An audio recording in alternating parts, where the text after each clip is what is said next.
అందరికీ నమస్కారం.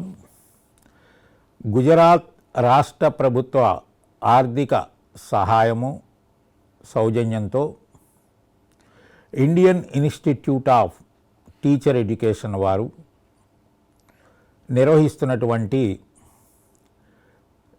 ఏక్ భారత్ శ్రేష్ఠ భారత్ అనే ప్రాయోజిత కార్యక్రమంలో ఉపాధ్యాయ శిక్షణలో భాగంగా నేను ఈరోజు మీ ముందర కొన్ని అంశాలని ప్రస్తావించాలనుకుంటున్నాను. నా పేరు డాక్టర్ ప్రఖ్య సత్యనారాయణ శర్మ. కేబిఎన్ కళాశాల స్వయం ప్రతిపత్తి కలది, విజయవాడ, ఆంధ్రప్రదేశ్ నుంచి నేను ఈ కార్యక్రమాన్ని మీకు అందజేస్తున్నాను. I'm assistant professor working they.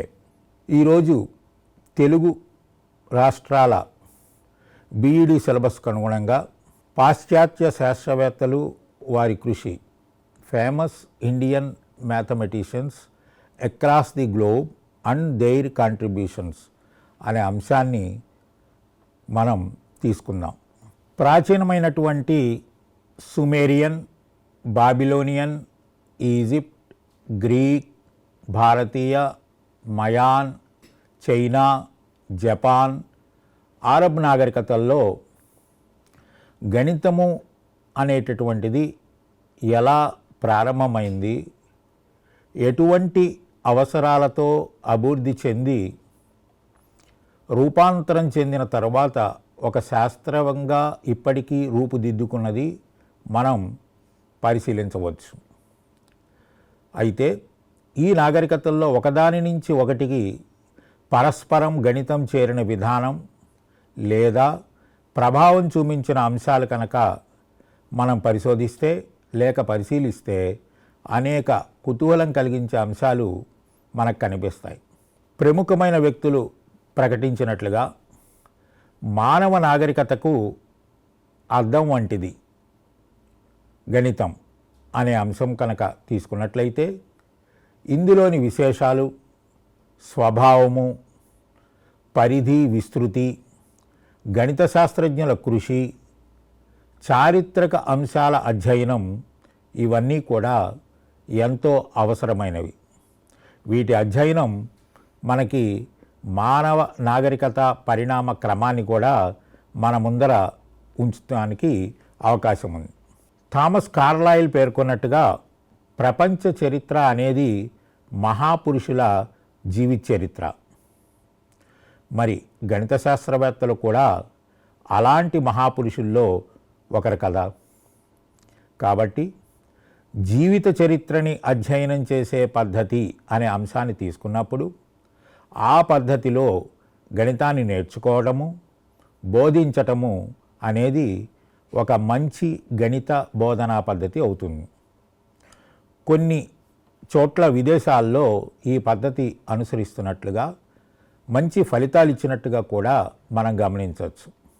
నిజానికి విద్యార్థుల్లో ప్రేరణ కలిగించేందుకు, అలాగే గణితం అనేది నిత్య జీవితానికి సంబంధించిన అంశము అని ప్రతి విద్యార్థి భావించేందుకు ఇది చాలా ఉపయోగపడుతుంది. కాబట్టి బహుశా మన సిలబస్లో ప్రముఖమైనటువంటి శాస్త్రవేత్తల యొక్క కృషిని తెలియచేయాలి అనే ఉద్దేశంతో ఉంచారు అనే దాన్ని మనం అర్థం చేసుకోవచ్చు. కాబట్టి ఈరోజు మనం తీసుకున్నటువంటి అంశము ప్రముఖ పాశ్చాత్య గణిత శాస్త్రవేత్తలు, అందులో కొందరి గురించి మనం గమనిద్దాం. ప్రాచీన నాగరికతల్లో ముందుగా గ్రీకు నాగరికతని పరిశీలిద్దాం. అయితే ఇది పూర్తిగా స్వదేశీయం కాదు.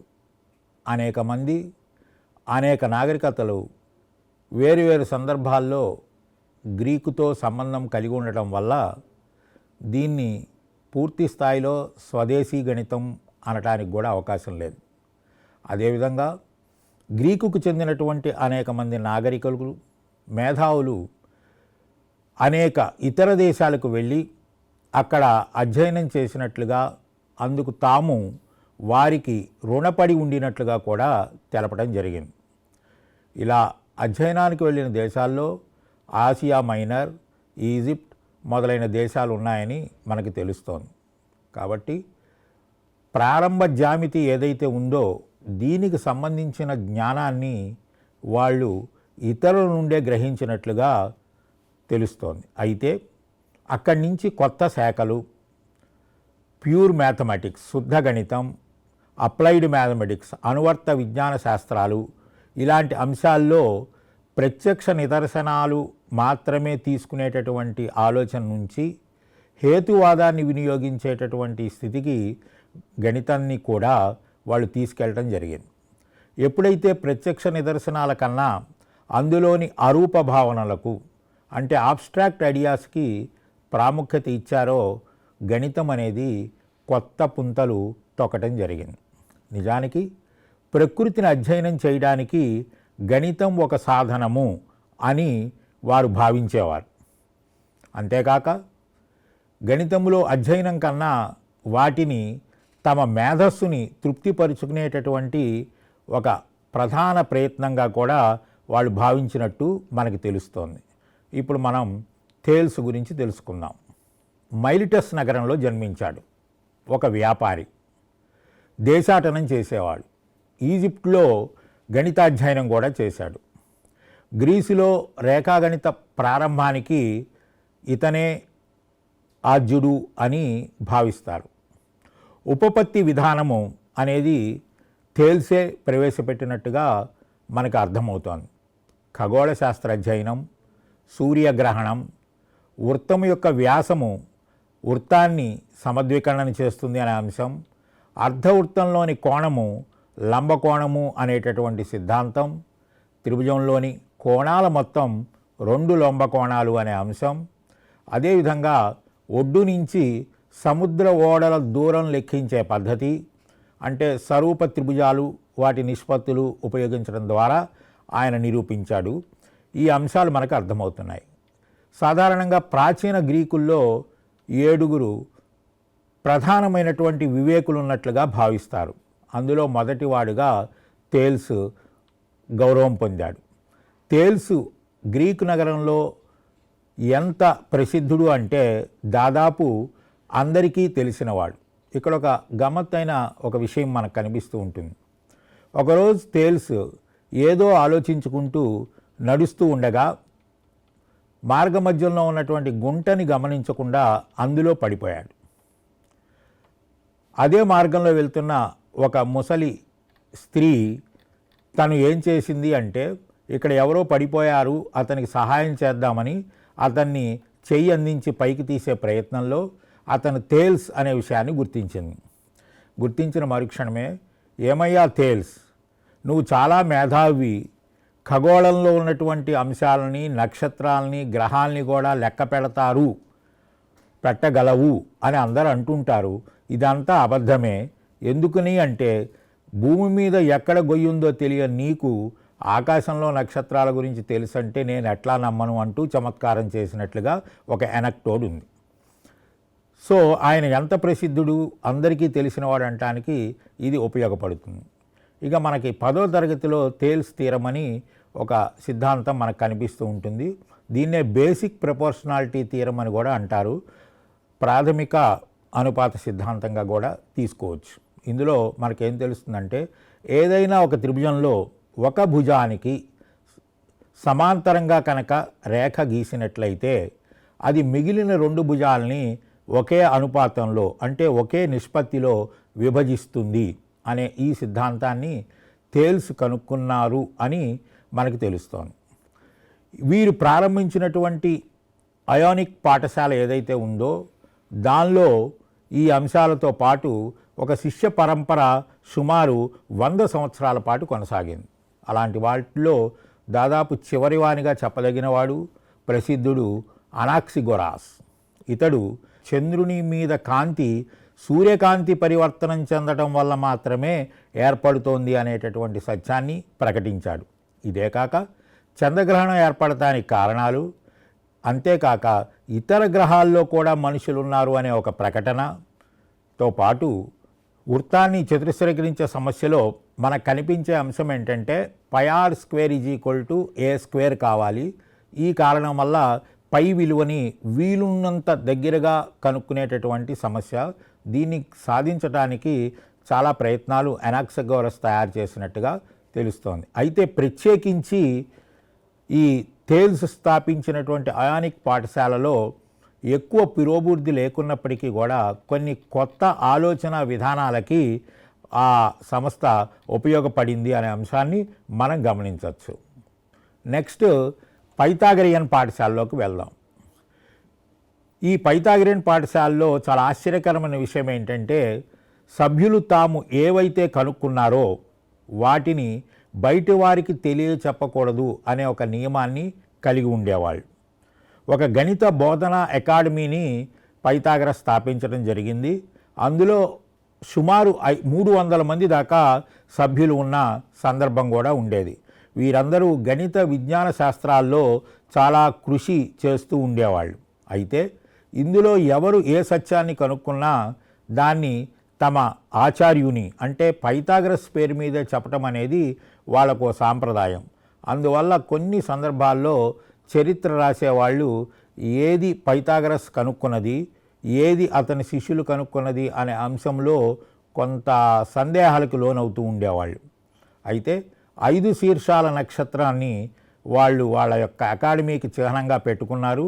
సంఖ్యావాదాన్ని అభివృద్ధి చేయడంలో పైథాగరియన్ పాఠశాల యొక్క కృషి చాలా గొప్ప విషయం. మ్యాథమెటిక్స్ అనేటటువంటి పదాన్ని పైథాగరస్ పాఠశాలే కనుక్కోవటం జరిగింది. ఇదే కాక త్రిభుజ సంఖ్యలని, చతురస్ర సంఖ్యలని, బహుభుజికి సమానమైనటువంటి బహుభుజి నిర్మాణాలు, ఇలాంటి అంశాలను కూడా ఈ పైథాగరియన్ పాఠశాల యొక్క ఫలితాలుగా మనం తీసుకోవచ్చు. ఒక బిందుతలాన్ని అనేక పటాలుగా ఎలా విభజించవచ్చు అనే విషయంలో కూడా ఈ పైథాగరియన్ పాఠశాల చేసిన కృషి చెప్పుకోదగిన అంశం. అంకెలకి కొన్ని కారణాలను అంటే ఉదాహరణకి 1 అనేది హేతువాద స్వభావాన్ని తెలియజేస్తుందని, 2 అనేది అభిప్రాయానికి సూచనని, 4 న్యాయమని, బేసి సంఖ్యలన్నింటినీ పురుష సంఖ్యలని, సరి సంఖ్యలన్నింటినీ స్త్రీ సంఖ్యలని, 5ని వివాహానికి, ఇలాంటి ఒక విచిత్రమైనటువంటి దాన్ని ఏమంటారు ఆలోచన విధానాన్ని వాళ్ళు కలిగి ఉండేవాళ్ళు. అయితే మనకు బాగా తెలిసిన అంశం ఏంటంటే వాళ్ళ కాలానికి కరణీయ సంఖ్య అనే ఆలోచన చెయ్యలేదు అనే విషయము మనకు అర్థమవుతోంది. దీనివల్ల జరిగింది ఏమిటో మనం ఒకసారి ఆలోచిద్దాం. పైథాగరస్ ఒక సిద్ధాంతాన్ని కనుక్కున్నారని మనందరికీ తెలుసు. ఆ సిద్ధాంతంలో మనకి కనిపిస్తున్న అంశం ఏమిటి అని కనుక మనం చర్చించుకుంటే, ఏదైనా ఒక లంబకోణ త్రిభుజంలో భుజాల మీద వర్గాలు లేక చతురస్రాల మొత్తం దాని కర్ణము మీది చతురస్రాని మొత్తానికి సమానము అని. అయితే వాళ్ళ శిష్యుల్లో ఒక అతను ఒకవేళ ఆ 2 భుజాలు 1 1 అంటే 1 యూనిట్ 1 యూనిట్ అయితే కర్ణం ఎంత అవుతుంది అనుకున్నప్పుడు √2 అనేటటువంటి ఒక ఆలోచన వచ్చింది. ఎప్పుడైతే √2 అనేది వచ్చిందో వాళ్ళకి అప్పటికి √2 అనేటటువంటి కరణీయ సంఖ్యా భావన లేదు కాబట్టి, ఇర్రేషనల్ నెంబర్ అనే ఆలోచన లేదు కాబట్టి ఇతను కనుక్కున్న విషయానికి చాలా కంగారు పడి అతన్ని తీసుకువెళ్ళి సముద్రంలో ముంచి చంపారు అనేటటువంటి ఒక చరిత్రని మారిస్ క్లైన్ తన కల్చరల్ అప్రోచ్ టు మ్యాథమెటిక్స్లో రాయటం జరిగింది. ఇదే కాక వాళ్ళ యొక్క వింత అలవాట్లో మరొక ఉదాహరణ ఏంటి అంటే, పైథాగరస్ సిద్ధాంతం కనుగొనబడినప్పుడు ఒక ఎద్దుని బలిగా ఇచ్చారు అనే సంగతి కూడా మనకి కనిపిస్తోంది. వీళ్ళు వింతగా ప్రవర్తించడం, రహస్యంగా ఉండడం, ఎవరికి వాళ్ళ విషయాలు బయటికి చెప్పకపోవటం, ఇలాంటి అంశాలన్నింటినీ గమనించినటువంటి స్థానికంగా బలంగా ఉన్న డెమోక్రటిక్ పార్టీ అనేవాళ్ళు అనుమానంతో ఆ పాఠశాలని నాశనం చేయటం జరిగింది. ఇప్పుడు మనం పైథాగరస్ గురించి తెలుసుకుందాం. ఎపికారమస్, హిప్పాసస్, ఫిలోసస్, ఆర్కిటస్ అనేటటువంటి వాళ్ళు ఈ పాఠశాలలో చాలా ప్రసిద్ధులు. వీరు ఫిలోసస్ రచించినటువంటి పైథాగరన్ పాఠశాల ఆవిష్కరణల వల్లే మనకు పైథాగరస్ ఏం చేశాడు అనే సంగతి తెలుస్తుంది. ఆర్కిటస్ అనేవాడు జామితిని యాంత్రిక శాస్త్రానికి అనువర్తనం చేశాడు. అంతేకాక కప్పీ సిద్ధాంతాన్ని కూడా ఉపయోగించడం జరిగింది. ఇప్పుడు ఇందాక మన చర్చలో √2 అనే అంశం వచ్చింది. అది కరణీయ సంఖ్య అనేటటువంటి ఆలోచన లేనటువంటి పైథాగరస్ కాలానికన్నా భిన్నంగా పైథాగరస్కు పూర్వమే కొన్ని వందల సంవత్సరాల క్రితం ఈ అంశం ఉంది అనే విషయాన్ని ఇప్పుడు మనం చర్చిద్దాం. ప్రాచీన భారతీయ జ్యామితిని మనం సులభ సూత్రాల నుంచి గ్రహించవచ్చు. ఉదాహరణకి క్రీస్తుపూర్వం 1000 నాటి శతపథ బ్రాహ్మణం అనే గ్రంథం, అలాగే క్రీస్తుపూర్వం 800, 500 నాటి మధ్యకాలంలో ఉన్న వివిధ సులభ సూత్రాల్లో అనేకమైనటువంటి జామితీయ నిర్మాణాలు, పటాల పరివర్తనలు అంటే ట్రాన్స్ఫర్మేషన్స్, ఒక చతురస్రం ఇస్తే దీర్ఘ చతురస్రంగా మార్చటం ఎలాగా, అలాగే ఒక చతురస్రాన్ని లంబకోణ త్రిభుజంగా మార్చటం ఎలాగా, ఇలా ఒక పటం నుంచి ఇంకో పటం. చాలా ముఖ్యమైనటువంటిది ఏంటి అంటే వివిధ అగ్నులు చతురస్రాకారంలో ఉండేవి. అలాగే మహావేది అనేటటువంటి అగ్నిని మనం దాన్ని ఏమంటారు సమద్విబాహు ట్రెపీజియంగా చెప్తాం. కాబట్టి ఒక చతురస్రాన్ని సమద్విబాహు ట్రెపీజియంగా ఎలా మార్చాలనే విషయాన్ని కూడా వాళ్ళు పనిచేసినట్లుగా తెలుస్తోంది.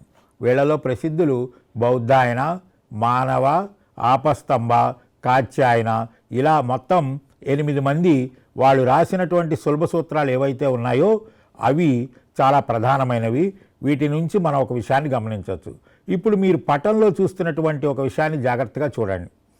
సమచతురస్ర అనే శ్లోకం నుంచి ఒక స్క్వేర్ని తీసుకున్నప్పుడు వాటి యొక్క భుజ ప్రమాణం 1 అనుకుందాం. 1 1 అయినప్పుడు దాని యొక్క కర్ణం మీద మనం నిర్మించేటటువంటి చతురస్రము మనం తీసుకున్న చతురస్రానికి రెట్టింపు వైశాల్యం ఉంటుంది అనే అర్థాన్ని ఆ శ్లోకం ఇస్తుంది. అంటే మామూలుగా ఆలోచించి చూస్తే ఒకవేళ ఏ అనేటటువంటి చతురస్రం తీసుకుని దాని కర్ణం మీద మనం వేరొక చతురస్రాన్ని నిర్మిస్తే, అంటే ఆ కర్ణము భుజముగా కలిగిన ఒక చతురస్రాన్ని నిర్మిస్తే అది 2a² అవుతుంది దాని వైశాల్యం. ఇదే ఇంకోలా ఆలోచిస్తే ఏ కనుక భుజాలైనప్పుడు √2 నిర్మాణం జరిగినట్టు అర్థం. అలాగే ప్రమాణము అనేటటువంటి శ్లోకం ఏదైతే ఉందో లేదా సూత్రం ఏదైతే ఉందో దాని నుంచి √3 అనే విలువ, తర్వాత తృతీయ కరణ్య అనేటటువంటి శ్లోకం నుంచి 1/√3 అనేటటువంటిది మనం జామితీయంగా వాళ్ళు నిర్మించారు అనే సంగతిని తెలుసుకోవచ్చు. ఉదాహరణకి మనం ఆ పటంలో చూస్తే ఎర్ర రంగులో ఉన్నటువంటిది ఒక చతురస్రం. దాని ప్రమాణము అంటే దాని భుజం యొక్క ప్రమాణాన్ని మనం ఏమనుకుందాము అంటే 1 అనుకుందాం. అది 1 1 అయినందువల్ల దాని యొక్క కర్ణము ఎంత అవుతుంది అంటే √2 అవుతుంది. ఇప్పుడు √2 మీద 1 భుజముగా కలిగినటువంటి ఒక దీర్ఘ చతురస్రం నిర్మించబడింది. ఆ దీర్ఘ చతురస్రం యొక్క కర్ణము √3 అవుతుంది. అది 2వ సూత్రం ప్రకారం.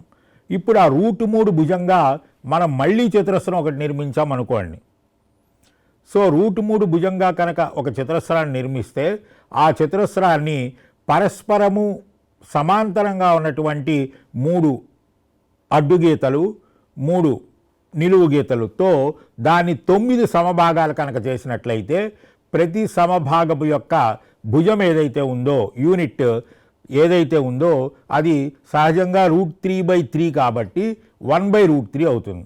సో 1/√3ని తృతీయకరణి అని, √2ని ద్వికరణి అని, √3ని త్రికరణి అని పిలవడం వలన దాన్నే మనం సర్డ్స్ అని కూడా అంటాం.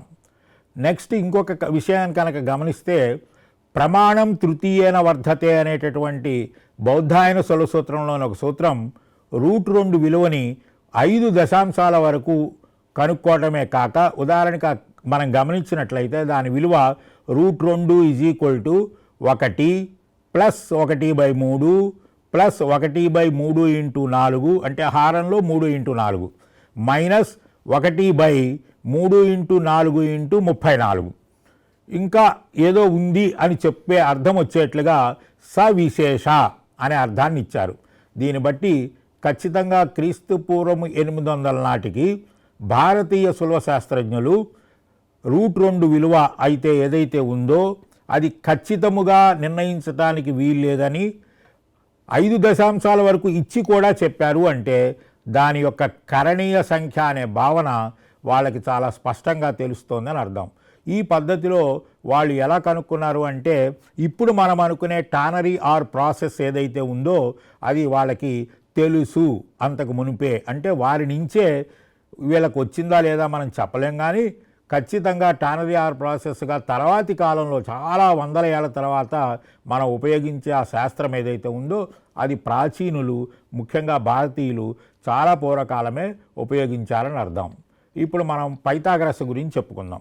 అంటే పైథాగరస్ ఆయన పెట్టిన పాఠశాల, అందులోని కొన్ని అంశాలు చెప్పుకున్న తర్వాత పైథాగరస్ ఏం ఆలోచించాడు అంటే ఇతను క్రీస్తుపూర్వం 570-495 ప్రాంతపు కాలం వాడు. సామోస్ ద్వీపం ఏదైతే ఉందో దానికి చెందినవాడు. థేల్స్కి ప్రధానంగా శిష్యుడు. అనేక దేశాలు సంచారం చేయడం జరిగింది. క్రాటన్ అంటే తనున్న చోట పాఠశాల పెట్టడం సాధ్యం కాక క్రాటన్ అనేటటువంటి చోట పాఠశాల పెడతం జరిగింది. తన గణిత పరిశోధనల పర్యవసానంగా తన పాఠశాలలో కనుక్కున్న ఫలితాల ఆధారంగా ఆయన ఒక ప్రత్యేకమైన వేదాంత విధానాన్ని కూడా రూపొందించడం జరిగింది. ముఖ్యంగా ఈయనకి ఉపపత్తికి ప్రాధాన్యత ఇచ్చాడు.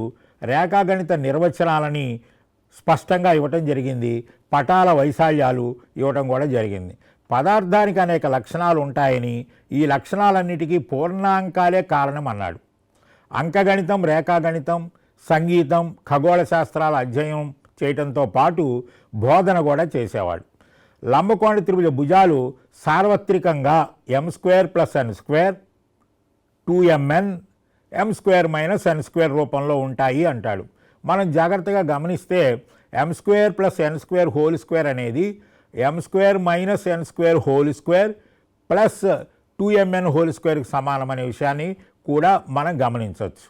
ఇంతేకాకుండా గుణిజాల రూపంలో పైథాగరస్ త్రికాలు ఉంటాయనే అంశాన్ని, చతురస్రంలో మరొక చతురస్రం అమర్చినప్పుడు ఆ శీర్షాలు మొత్తం 8 వస్తాయి.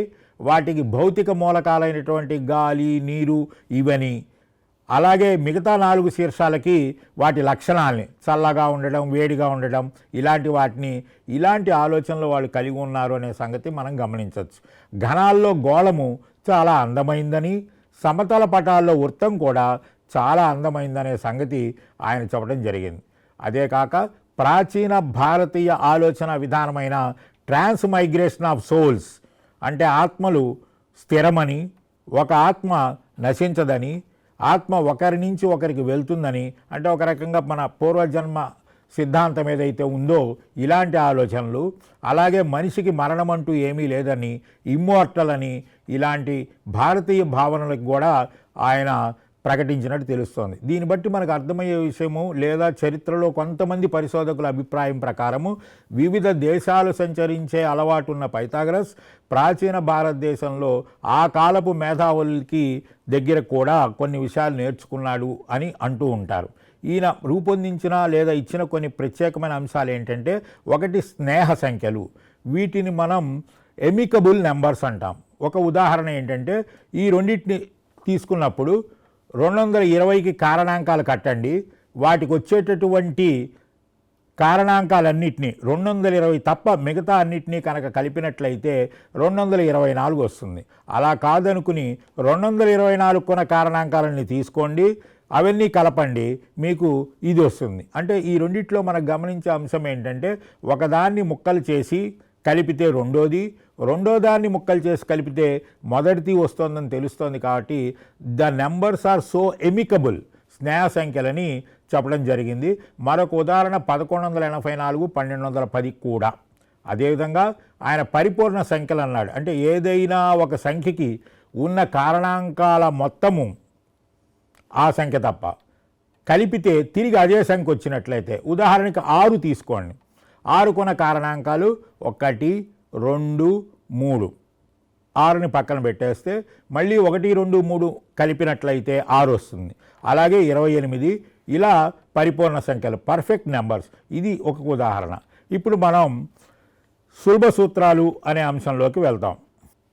పైథాగరస్ థీరం, యూక్లిడ్ నిరూపణ కనుక చూసినట్లయితే ఒక చాలా కీలకమైన విషయం ఏంటంటే, పైథాగరస్ సిద్ధాంతాన్ని పైథాగరస్ నిరూపించలేదని, ప్రకటించాడని, యూక్లిడ్ మాత్రమే మనకి తెలిసినటువంటి, అంటే ఒకప్పటి పాఠ్యపుస్తకాల్లో ఇచ్చిన నిరూపణ ఇచ్చాడనేది ఒక సిద్ధాంతం. యూక్లిడ్ ఇవ్వడం జరిగింది. ఆయన ఇచ్చినటువంటి సిద్ధాంతం కనుక మీరు జాగ్రత్తగా పరిశీలిస్తే స్వరూప త్రిభుజాలు, ఒకే భూమి ఒకే సమాంతర రేఖల మధ్య త్రిభుజము, సమాంతర చతుర్భుజం ఉంటే వాటి లక్షణాలు ఏంటి, ఇలాంటి సిద్ధాంతాలకు అనుగుణంగా నిరూపించడం జరిగింది. సో ఒక లంబకోణ త్రిభుజంలో కర్ణం మీద చతురస్రము లేక వర్గము, మిగిలిన 2 భుజాల మీద చతురస్రము లేక వర్గాల మొత్తానికి సమానము అనేది మనకి తెలుస్తోంది. అయితే ఇదే విషయము మనం సులభ సూత్రాల్లోకి వెళ్ళినట్లయితే ఒకసారి పరిశీలిద్దాం. ఇంతకు మునిపే మనం చర్చించుకున్నాం, బౌద్ధాయన, ఆపస్తంభ మొదలైనటువంటి వ్యక్తులు సులభ సూత్రాలు రాశారని. వాళ్ళు ఏం చెప్పారంటే దీర్ఘచతురస్ర కర్ణం మీద వైశాల్యం దాని 2 భుజాల యొక్క అంటే పొడవు వెడల్పుల మీది వైశాల్యాల మొత్తానికి సమానం అని చెప్పారు. ఈ సూత్రము దీర్ఘ చతురస్రయాక్షణ్యారజ్జుహు అనే దాంట్లో స్పష్టంగా తెలుస్తోంది. 2వ శ్లోకంలో ఆయన ఏమిచ్చారంటే ఆ కిందకు గమనించండి, మీకు కనిపిస్తుంది. తాసం త్రిక చతుశ్చయోర్ అనే సూత్రంలో ఇందాక నేను చెప్పిన అంటే బౌద్ధాయనుడు ఇలా అంటున్నాడు, నేను ఏదైతే చెప్పానో ఆ ఫలితాన్ని 3, 4 భుజాలుగా ఉన్నటువంటి దీర్ఘచతురస్రం మీద కుదురుతుంది. అంటే 3, 4 కనుక భుజాలు అయితే మనకందరికీ తెలుసు 5 అనేది కర్ణం అవుతుందని. అలాగే 12 మరియు 5, 15 మరియు 8, 7 మరియు 24, 12 మరియు 25, 15 - 36 ఈ ఉదాహరణలన్నీ చెబుతూ ఆ శ్లోకంలో ఏమంటాడంటే వీటన్నిటిలో కూడా నేను ఏ ఫలితాన్ని అయితే చెప్పానో, ఏంటా ఫలితం, దీర్ఘ చతురస్ర కర్ణము మీది చతురస్రము దాని 2 భుజాల మీది చతురస్రాల మొత్తానికి సమానం అనేటటువంటి సూత్రాన్ని కావాలంటే మీరు ఈ ఉదాహరణ ద్వారా చూడొచ్చు అనే ఆయన ప్రకటన మనకి వారికి నిరూపణ తెలుసని, అంతేకాకుండా ఉదాహరణపూర్వకంగా వాళ్ళు ఆ సంగతులు చెప్పారని మనకి తెలుస్తోంది. ఇప్పుడు మనం ప్లాటో గురించి తెలుసుకుందాం. క్రీస్తు పూర్వం 428 ప్రాంతపు ప్లాటో ఒక గొప్ప దార్శనికుడు. విజ్ఞాన శాస్త్రము, కళలు, క్రీడలే కాక దృఢమైనటువంటి శరీర నిర్మాణం కలిగి భుజాలు కూడా చాలా దృఢంగా విశాలంగా ఉండడం వల్ల ఆయన్ని వాళ్ళ గురువు గారు అంటే క్రీడా వ్యాయామ ఉపాధ్యాయుడు ప్లాటో అని పిలిచేవాడు. నిజానికి ఆ పేరే అతని పేరుగా మిగిలిపోయింది. అసలు పేరు అరిస్టోక్లస్. ఆ ప్లాటో ఏం చేసేవాడు అంటే ఏథెన్స్ ఉన్న ప్రాంతాన్ని వదిలేసి అనేక దేశాలు తిరిగి థియోడరస్ అనేటటువంటి వ్యక్తి దగ్గర గణితాన్ని అధ్యయనం చేశాడు. సిసిలీలో ప్లాటో తన ఆలోచన విధానాలు ఏవైతే ప్రకటించాడో వీటి పట్ల అనుమానం వచ్చినటువంటి రాజు అతనికి మరణశిక్ష విధించటం జరిగింది. అయితే మిత్రులు తగిన ధనం చెల్లించి ఆయన్ని విడుదల చేయటం జరిగింది. అక్కడి నుంచి ఆయన ఒక ఆదర్శ ప్రభుత్వము, నిజానికి ఇటువంటి భావం వల్లే ఆ రాజుగారికి అనుమానం వచ్చింది. ఆదర్శ ప్రభుత్వం అనేటటువంటి ఒక భావన అంక జామితీయ గణితాల్లో అంటే అర్థమెటిక్ అండ్ జామెట్రీలో సృష్టి రహస్యాలన్నీ ఉన్నాయి అనే ఉద్దేశంతోనూ ఆయన అనేక అంశాలను చెప్పాడు మనకు. స్టీరియోమెట్రీ అంటే మెజర్మెంట్ ఆఫ్ సాలిడ్ బాడీస్ అనేటటువంటి అధ్యయనానికి చాలా ప్రోత్సాహం ఇచ్చాడు. ఉపపత్తి విశ్లేషణ ఏదైతే ఉందో ఆయన ప్రాధాన్యత ఇచ్చాడు. ప్లాటోనిక్ అకాడమీ అని ఆయన ప్రారంభించారు ఎప్పుడో 4వ శతాబ్దంలో. అది 6వ శతాబ్దం దాకా సుమారు 200 సంవత్సరాల పాటు గణితాన్ని చాలా ప్రభావితం చేసిన అంశం. నెక్స్ట్ మనం యూక్లిడ్ కింద చెప్పుకుందాం. టాలమీ రాజు ప్రారంభించినటువంటి అలెగ్జాండ్రియా విద్యాలయంలో గణిత బోధన ఈయన చేయటం జరిగింది. అయితే ఈయన చేసిన పని ఏంటంటే తను స్పష్టంగా చెప్పాడు, తన పూర్వాచార్యులు ఎవరైతే ఉన్నారో అంటే ఉదాహరణకి మనం ఇప్పటిదాకా చెప్పుకున్న వాళ్ళు కనుక్కున్న విషయాలు, ప్రస్తుతం ఆయన కాలానికి వర్తమానంలో ఉన్నటువంటి గణిత విషయాలన్నింటినీ కూడా నేను సమీకరించి నిర్వచనాలుగా స్వీకృతాలుగా, నిర్వచనాలు అంటే మనకి తెలుసు డెఫినేషన్స్, స్వీకృతాలు పాస్టులేట్స్ లేదా యాక్సియమ్స్, వీటన్నిటినీ ఉపయోగించి ఆయన ఏం చేశాడు అంటే ఒక తర్కబద్ధంగా ప్రవచనము నిరూపణ ఇటువంటి పద్ధతుల్లో ఆయన అంటే మనం ఈనాడు అనుకునేటటువంటి సిద్ధాంతాలు అనే పద్ధతిలో ఎలిమెంట్స్ అనేటటువంటి ఒక ప్రసిద్ధమైనటువంటి గ్రంథ రచన చేశాడు. దీంతో పాటు ఈ ఎలిమెంట్స్ అనే గ్రంథం యొక్క గొప్పతనం ఏంటంటే ఇది మొదట గ్రీకు, దానిలోంచి అరబిక్కు, దాంట్లోంచి లాటిను, ఫైనల్గా ఇంగ్లీష్లోకి అనువాదమైంది. దీని తొలి ముద్రణ మనకి 1570లో జరిగింది. నిజానికి ఇది ఎంత ప్రసిద్ధము అంటే పాశ్చాత్యులు చెప్తుంటారు బైబిల్ తర్వాత ఎక్కువ ముద్రణకు నోచుకున్నటువంటి ఏకైక గ్రంథము ఈయన రాసినటువంటి ఎలిమెంట్స్ అనేదే.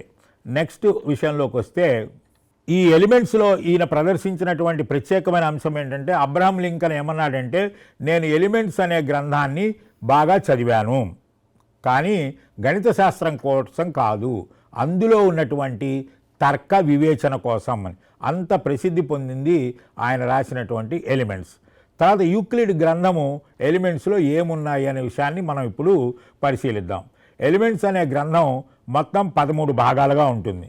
అందులో నిర్వచనాలు, స్వీకృతాలు, నిర్వచనాలు అంటే ఇందాకే ఏమనుకున్నాం డెఫినిషన్స్ అని, తర్వాత స్వీకృతాలు పాస్టులేట్స్, యాక్సియమ్స్, తర్వాత త్రిభుజాల గురించి, సమాంతర రేఖల గురించి, సమాంతర చతుర్భుజాల గురించి, కోణాలు వాటి యొక్క ధర్మాలు ఎలా ఉంటాయనే అంశం గురించి, ఆయన యొక్క 47వ ప్రతిపాదన పాస్టులేట్ ఏదైతే ఉందో అదే పైథాగరస్ సిద్ధాంతము, 48వది దాని విపర్యము.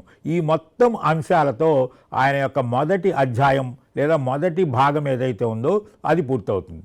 ఇక వివిధ పటాల వైశాల్యాలు, పరివర్తనం అంటే ఒక పటం నుంచి ఇంకో పటంగా మార్చడం, ట్రాన్స్ఫర్మేషన్స్ అంటాం కదా అది, తర్వాత వృత్తాలు వాటి ధర్మాలు, ఇది 2-3 చాప్టర్లో కనిపిస్తుంది. తర్వాత పైథాగరియన్ క్రమ బహుభుజుల నిర్మాణం అంటే పైథాగరస్ బహుభుజులు ఎలా నిర్మించాలి, అనేక క్రమ బహుభుజులు ఎలా నిర్మించాలనే విషయము, పంచభుజ నిర్మాణం ఎలా అనే విషయం మనకి 4వ చాప్టర్లో కనిపిస్తుంది. అనుపాతం, రేఖాగణితానికి అనువర్తనం అంటే ఈ విషయాలను తీసుకొచ్చి రేఖాగణితంలో ఎలా ఉపయోగించవచ్చు అనే సంగతి, సిమిలర్ ట్రయాంగిల్స్ సరూప త్రిభుజాలు, అనుపాతంతో నిర్మాణ మన పాఠశాలలో కూడా కనిపిస్తుంటుంది 3:2 నిష్పత్తిలో విభజించము ఈ రేఖాఖండాన్ని అనేది. అలాగే జనరల్ థియరీ ఆఫ్ ప్రపోర్షన్స్, అలాగే వర్గ సమీకరణానికి జామితీయ రూపంలో సాధన, శీర్షకోణ సమద్వికరణ రేఖ సిద్ధాంతాలు, ఇవన్నీ కూడా 5-6 చాప్టర్స్లో ఆయన మనకి ప్రదర్శన జరిగింది. ఇక యూక్లిడియన్ అల్గారిథంగా ఏదైతే అంటామో భాగారానికి సంబంధించింది, సాపేక్ష ప్రధానాంకాలు, రిలేటివ్లు ప్రైమ్ అంటాం కదా అది కూడా యూక్లిడ్ గణితంలో నెక్స్ట్ అధ్యాయంలో జరిగింది. ఇక వితతానుపాతం, కంటిన్యూడ్ ప్రపోర్షన్, గుణశ్రేణి ఇలాంటి అంశాలు కూడా ఆయన యొక్క ప్రోగ్రెషన్స్లో కనిపిస్తాయి. సిద్ధాంతాలు, పూర్ణ సంఖ్యను ప్రధాన సంఖ్యగా ఎలా విడగొట్టచ్చు, తర్వాత ప్రధాన సంఖ్యల అపరిమితము అనేటటువంటి సమ్మతి, కరణీయ సంఖ్యలు, రేఖాఖండాలు ఇలాంటివన్నీ ఎలా నిర్మిస్తారు, పైథాగరస్ త్రికాలు అంటే ఏంటి, వాటికి ఉదాహరణలు, ఆ తర్వాత త్రిపరిమాణ జ్యామితి ఏవైతే ఉన్నాయో ఆ సిద్ధాంతాలు, ఇవన్నీ కూడా ఆయన రాసినటువంటి పుస్తకాల్లో మనకి 11వ అధ్యాయంలో కనిపిస్తాయి. వివిధ గణాలు, వాటి ఘన పరిమాణాలు 12వ అధ్యాయంలోను, 5 క్రమగణాలని ఒక గోళంలో ఎలా అంతర్లిఖించగలము అనేది 13వ చాప్టర్లోనూ కనిపిస్తాయి. ఈ రకంగా యూక్లిడ్ యొక్క ఎలిమెంట్స్ అనే గ్రంథం మొత్తం 13 భాగాలుగా ఉంది. ఈ ఎలిమెంట్స్ అనే గ్రంథాన్ని మనం ఇంతకు మునిపే చెప్పుకున్నాం. అబ్రహం లింకన్ దాని యొక్క తర్క వివేచన యొక్క గొప్పతనం గురించి ప్రస్తావించడం జరిగింది. నెక్స్ట్ ఆధునిక గణితానికి దాదాపు ఆరంభకుడిగా చెప్పబడే రెనా డెకార్టే గురించి మనం ప్రస్తావించుకున్నాం. దాదాపు ఇప్పటిదాకా మనం ప్రాచీన గ్రీకు గణితము, ఆ ప్రభావానికి లోనైనటువంటి ఒక గణితాన్ని గురించి చర్చించుకుంటే, ఇక ఇప్పుడు మనం రెనా డెకార్టే అనేటటువంటి ఒక ఆధునిక గణితానికి ప్రారంభకుడిగా చెప్పదగినటువంటి ప్రసిద్ధమైన వ్యక్తి ఆయన గురించి మాట్లాడుకుందాం. ఈయన 1596లో పుట్టడం జరిగింది. లాహై అనేటటువంటి నగరంలో ఫ్రాన్స్ ఆయన జన్మించాడు. అయితే చాలా విశేషమైన అంశం ఏంటి అంటే ఈయనకి చిన్నతనం నుంచి అనారోగ్యంగా ఉండి పాఠశాలకు వెళ్ళలేకపోయినా గణితం పట్ల మక్కువని మాత్రం ఆయన ఎప్పుడూ మర్చిపోలేదు. కళాశాలలో చేరినప్పుడు అక్కడ ఉన్నటువంటి బోధనా పద్ధతులు ఏవైతే ఉన్నాయో వాటికి అతను తృప్తి చెందక సత్యాన్వేషణే ప్రధానము అనే అంశంలో, ఒకవేళ సత్యాన్వేషణ కోసం మనం ప్రయత్నిస్తూ ఉంటే జీవితంలో ఒక్కొక్కసారి అన్నిటినీ శంకించాల్సి వస్తుంది అనేటటువంటి భావాన్ని, సాధారణంగా కొంతమంది అంటారు విజ్ఞానానికి అనుభవమే మూలము అని. ఈ వాదనకి ఆయన వ్యతిరేకము. అనుభవం కాదు, విజ్ఞానానికి తర్కము, ఆలోచన విధానం అని ఆయన ఉద్దేశము. నేను ఆలోచించాను కాబట్టి నేను ఉన్నాను అనేటటువంటి ఒక ప్రిన్సిపుల్తో ఆయన ఉండేవాడు. న్యాయశాస్త్రంలో పట్టాపుచ్చుకున్నాడు, దేశాటనకి సైన్యంలో చేరాడు. అనేక విషయాలు గ్రహించడం జరిగింది. విశ్వగణితం అనే దాన్ని రూపొందించడానికి ఆయన పాపం కొన్ని ప్రయత్నాలు చేశాడు. జామెంట్రీ, ఆప్టిక్స్ ఇలాంటి విషయాల్లో కూడా ఆయన డిస్కోర్స్ ఆన్ మెథడ్ అనే పుస్తకం, బీజీయ పద్ధతుల ద్వారా వక్ర నిరూపణలు, మనం ఈరోజు అనుకునేటటువంటి అనలిటికల్ జామెంట్రీ లేదా కార్టీజియన్ జామెంట్రీ, వైశ్లేషిక రేఖాగణితం అనేటటువంటిది ఏదైతే ఉందో అది రెనా డెకార్డే యొక్క అద్భుతమైన ఆలోచనకి ఫలితం.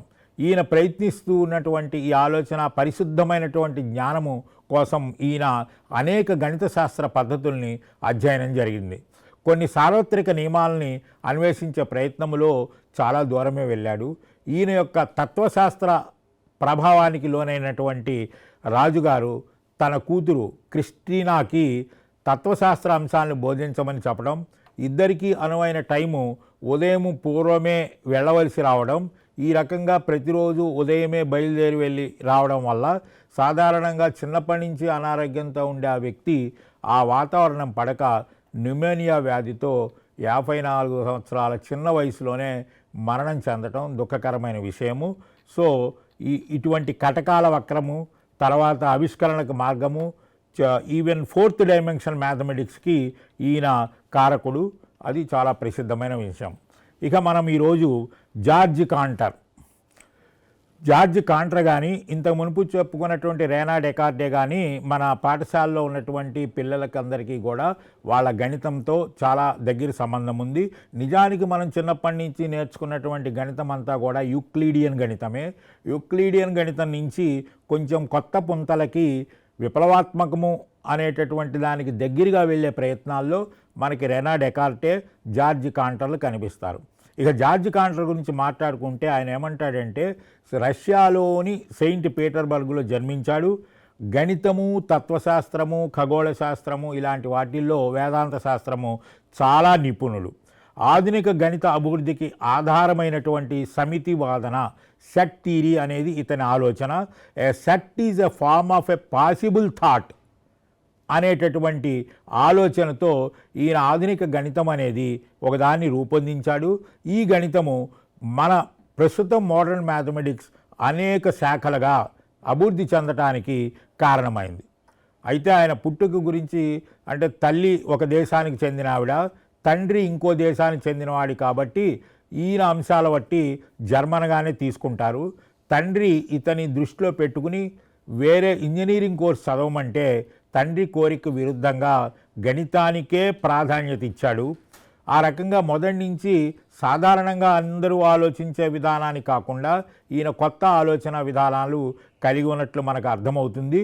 అంతేకాకుండా ఈయన ఆలోచన విధానాల్లో number theory, trigonometric series, analysis, theory of infinite sets ఇలాంటి అంశాల్లో పరిశోధన చేశాడు. ఇతను అప్పటికే తన యొక్క చదువు కారణంగా హాలే యూనివర్సిటీలో ఉద్యోగం సంపాదించడం జరిగింది. అయితే ఇతని ఆలోచన విధానాలన్నీ అప్పటి సాంప్రదాయ గణితానికి వ్యతిరేకంగా ఉండడం వల్ల అసలు ఇది ఇంతకీ ఇతను చేస్తున్నది గణితమేనా అనే సందేహంతో ఇతని రచనల్ని కొన్ని జర్నల్స్లో ప్రింట్ చేయడానికి కూడా ఒప్పుకునేవాళ్ళు కాదు. బెర్లిన్ యూనివర్సిటీలో ప్రొఫెసర్ పదవి రావాలని అతని కోరిక. అయితే ఇతని సిద్ధాంతాలని, ఇతని ఆలోచనల్ని అంటే గణితపరంగా తీవ్రంగా వ్యతిరేకించే వాళ్ళల్లో ప్రధానమైన వ్యక్తి, చాలా బలమైన వాడు క్రోనేకర్ అనేటటువంటి ఫేమస్ మ్యాథమెటిషియన్. ఇతను కారణం అవటంతో అతన్ని ఎదిరించలేక సిద్ధాంతాలతో ఒప్పించే ఒక రకంగా విఫలమవుతూ, సిద్ధాంతాలు తప్పుండి కాదు తను వ్యతిరేకించలేకపోయాడు. ఈ కారణం వల్ల ఒత్తిడికి లోనయ్యాడు. అనేక వైరుధ్యాలతో పాపం మానసిక ఆరోగ్యం కూడా పాడైంది. అటువంటి పరిస్థితుల్లో మనం అనుకునేటటువంటి మెంటల్ హాస్పిటల్లో చేరి చాలా సంవత్సరాల పాటు పాపం అక్కడే ఉన్నాడు. సున్నితమైన మనస్సు ఉండడం, ఆవేశపరుడై ఉండడం, పరిస్థితులకు లొంగుబాటు అయ్యే ఒక లక్షణం కలిగి ఉండడం వల్ల ఆయన మెంటల్ ఇల్నెస్తో 1884 నుంచి 1918 దాకా అన్ని సంవత్సరాల పాటు పాపం అలాగే ఉండిపోయాడు. ట్రాన్స్ ఇన్ఫైనైట్ నెంబర్ అని, కంటిన్యూమ్ హైపోసిస్ అని ఇలాంటి సంఖ్యల యొక్క అనంత శ్రేణి స్వభావాలు ఇవన్నీ ఆయన ప్రత్యేకతలు.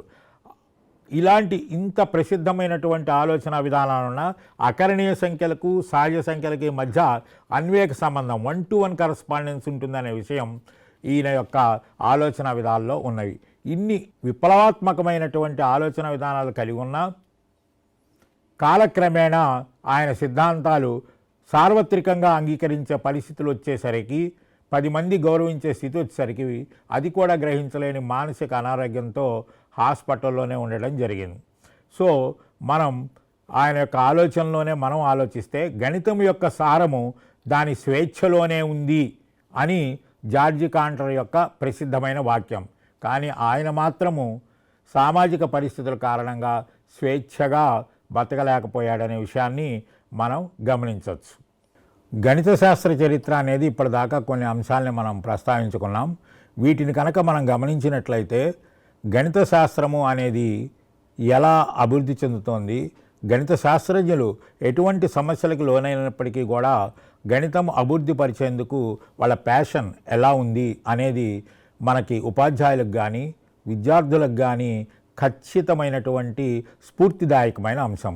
సో మనం వివిధ నాగరికతలు ఉన్నప్పటికీ కూడా అన్ని నాగరికతల్లో ఉన్న ఇన్ని విషయాల్ని ప్రస్తావించుకోవడం సాధ్యం కాదు. కాబట్టి ప్రధానంగా మనకి ప్రస్తావించినటువంటి లేదా ఉద్దేశించబడినటువంటి సిలబస్కు అనుగుణంగా కొన్ని అంశాలని మాత్రమే మనం, ఉదాహరణకి గ్రీకు నాగరికత ప్రాచీనం, ఆ తర్వాత రెనా డెకార్డే, జార్జ్ కాంటర్ మొత్తం పైనుంచి కనుక చూసినట్లయితే వాళ్ళ జీవితాల్లో ఎన్ని కష్టాలు పడ్డారు, అయినప్పటికీ కూడా వాళ్ళు నమ్మిన సిద్ధాంతాలని సమాజంలోకి తీసుకెళ్లేందుకు వాళ్ళు చేసిన కృషి, పోరాడినటువంటి విధానం అందరికీ స్ఫూర్తిదాయకమవుతుంది. సాధారణంగా మనం ఏదో ఒక హీరో గురించి చెప్పుకున్నట్లుగా ఒక గణిత శాస్త్రవేత్త గురించి కూడా మనం ఖచ్చితంగా తెలుసుకోవచ్చు.